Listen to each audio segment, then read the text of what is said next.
मनुष्य को ज्ञात होना चाहिए कि कृष्ण ही लक्ष्य है। और जब लक्ष्य निर्दिष्ट है तो पथ पर मंद गति से प्रगति करने पर भी अंतिम लक्ष्य प्राप्त हो जाता है। जब मनुष्य लक्ष्य को जानता है किंतु कर्मफल में लिप्त रहता है तो वह कर्मयोगी होता है। यह जानते हुए कि लक्ष्य कृष्ण है, जब कोई कृष्ण को समझने के लिए मानसिक चिंतन का सहारा लेता है तो वह ज्ञान योग में लीन होता है। किंतु जब वह लक्ष्य को जानकर कृष्ण भावनामृत तथा भक्ति में कृष्ण की खोज करता है तो वह भक्ति योगी या बुद्धि योगी होता है। और यही पूर्ण योग है। यह पूर्ण योग ही जीवन की सिद्धावस्था है। जब व्यक्ति प्रामाणिक गुरु के होते हुए तथा आध्यात्मिक संघ से संबंध रहकर भी प्रगति नहीं कर पाता क्योंकि वह बुद्धिमान नहीं है, तो कृष्ण उसके अंतर से उपदेश देते हैं जिससे वह सरलता से उन तक पहुंच सके। इसके लिए जिस योग्यता की उपेक्षा है वह यह है कि कृष्ण भावनामृत में निरंतर रहकर प्रेम तथा भक्ति के साथ सभी प्रकार की सेवा की जाए। उसे कृष्ण के लिए कुछ न कुछ कार्य करते रहना चाहिए, किंतु प्रेम पूर्वक।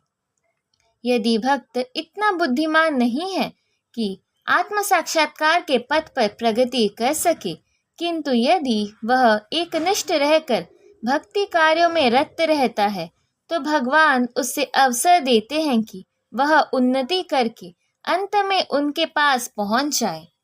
मैं उन पर विशेष कृपा करते की हेतु उनके हृदयों में वास करते हुए ज्ञान के प्रकाशमान दीपक के द्वारा अज्ञान जय अंधकार को दूर करता हूँ।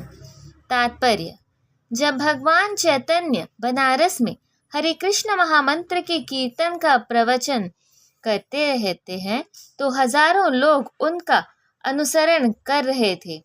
तत्कालीन बनारस में अत्यंत प्रभावशाली एवं विद्वान प्रकाशानंद सरस्वती उनको भावुक कहकर उनका उपहास करते थे।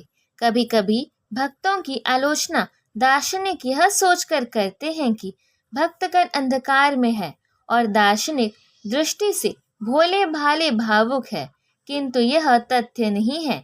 ऐसे अनेक बड़े बड़े विद्वान पुरुष हैं जिन्होंने भक्ति का दर्शन प्रस्तुत किया है, किंतु यदि कोई भक्त उनके इस साहित्य का या अपने गुरु का लाभ न भी उठाए और यदि वह अपनी भक्ति में एकनिष्ठ रहे तो उसके अंतर से कृष्ण स्वयं उसकी सहायता करते हैं।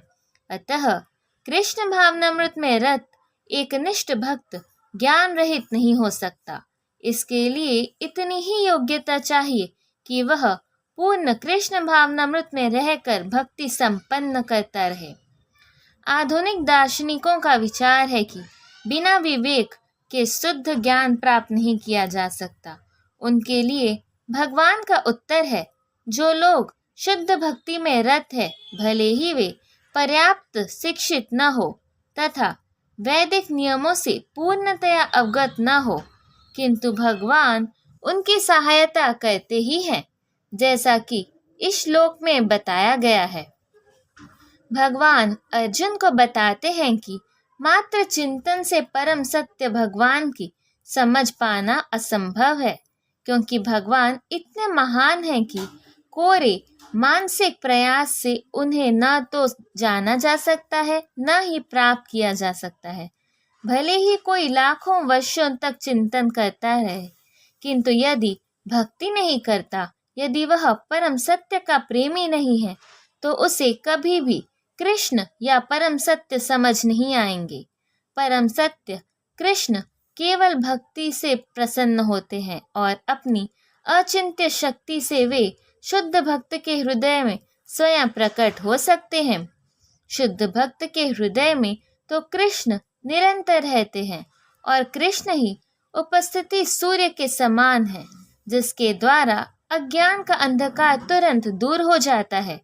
शुद्ध भक्त पर भगवान की यही विशेष कृपा है। करोड़ों जन्मों के भौतिक संसर्ग के कलमक्ष के कारण मनुष्य का हृदय भौतिकता के मल धूलि से आच्छादित हो जाता है, किंतु जब मनुष्य भक्ति में लगता है और निरंतर हरे कृष्ण का जाप करता है तो यह मल तुरंत दूर हो जाता है और उससे शुद्ध ज्ञान प्राप्त होता है। परम लक्ष्य विष्णु को इसी जप तथा भक्ति से प्राप्त किया जा सकता है, अन्य किसी प्रकार के मनोधर्म का तर्क द्वारा नहीं। शुद्ध भक्त जीवन के भौतिक आवश्यकताओं के लिए चिंता नहीं करता है, न तो उसे कोई और चिंता करने की आवश्यकता है, क्योंकि हृदय से अंधकार हट जाने पर भक्त की प्रेमा भक्ति से प्रसन्न होकर भगवान स्वतः सब कुछ प्रदान करते हैं। यही भगवत गीता का उपदेश सार है। भगवत गीता के अध्ययन से मनुष्य भगवान के शरणागत होकर शुद्ध भक्ति में लग जाता है। जैसे कि भगवान अपने ऊपर भार ले लेते हैं, मनुष्य सारे भौतिक प्रयासों से मुक्त हो जाता है। अर्जुन ने कहा, आप परम भगवान, परम धाम, परम पवित्र, परम सत्य है। आप नित्य, दिव्य, आदि पुरुष, अजन्मा तथा महानतम है। नारद, असीत, देवल तथा व्यास जैसे ऋषि आपके इस सत्य की पुष्टि करते हैं और अब आप स्वयं ही मुझसे प्रकट कर रहे हैं। तात्पर्य: इन 2 श्लोकों में भगवान आधुनिक दार्शनिक को अवसर प्रदान करते हैं, क्योंकि यहाँ यह स्पष्ट है कि परमेश्वर जीवात्मा से भिन्न है। इस अध्याय के 4 महत्वपूर्ण श्लोकों को सुनकर अर्जुन की सारी शंकाएं जाती रही और उसने कृष्ण को भगवान स्वीकार कर लिया। उसने तुरंत ही उद्घोष किया, आप परम ब्रह्म है। इसके पूर्व कृष्ण कह चुके हैं कि वे प्रत्येक वस्तु तथा प्रत्येक प्राणी के आदि कारण हैं। प्रत्येक देवता तथा प्रत्येक मनुष्य उन पर आश्रित है। वे अज्ञानवश अपने को भगवान से परम स्वतंत्र मानते हैं। ऐसा अज्ञान भक्ति करने से पूरी तरह मिट जाता है। भगवान ने पिछले श्लोक में इसकी पूरी व्याख्या की है। अब भगवत कृपा से अर्जुन उनके परम सत्य रूप में स्वीकार कर रहा है, जो वैदिक आदेशों के सर्वथा अनुरूप है। ऐसा नहीं है कि परम सखा होने के कारण अर्जुन कृष्ण की चातुकारी करते हुए उन्हें परम सत्य भगवान कह रहा है। इन 2 श्लोकों में अर्जुन जो भी कहता है उसकी पुष्टि वैदिक सत्य द्वारा होती है। वैदिक आदेश इसकी पुष्टि करते हैं कि जो कोई परमेश्वर की भक्ति करता है वही उन्हें समझ सकता है, अन्य कोई नहीं। इन श्लोकों में अर्जुन द्वारा कहे शब्द वैदिक आदेशों द्वारा पुष्ट होते हैं। केन उपनिषद में कहा गया है कि परम ब्रह्म प्रत्येक वस्तु के आश्रय है और कृष्ण पहले ही कह चुके हैं कि सारी वस्तुएं उन्हीं पर आश्रित है। मुंडक उपनिषद में पुष्टि की गई है कि जिन परमेश्वर पर सब कुछ आश्रित है उन्हें उनके चिंतन में रत रहकर ही प्राप्त किया जा सकता है। कृष्ण का यह निरंतर चिंतन स्मरणम है, जो भक्ति की नव विधियों में से है। भक्ति के द्वारा ही मनुष्य कृष्ण की स्थिति को समझ सकता है और इस भौतिक देह से छुटकारा पा सकता है। वेदों में परमेश्वर को परम पवित्र माना गया है। जो व्यक्ति कृष्ण को परम पवित्र मानता है वह समस्त पाप कर्मों से शुद्ध हो जाता है। भगवान की शरण में गए बिना पाप कर्मों से शुद्धि नहीं हो पाती। अर्जुन द्वारा कृष्ण को परम पवित्र मानना वेद समस्त है। इसकी पुष्टि नारद आदि ऋषियों द्वारा भी हुई है। कृष्ण भगवान है और मनुष्य को चाहिए कि वह निरंतर उनका ध्यान करते हुए उनसे दिव्य संबंध स्थापित करे। वे परम अस्तित्व है। वे समस्त शारीरिक आवश्यकताओं तथा जन्म मरण से मुक्त हैं।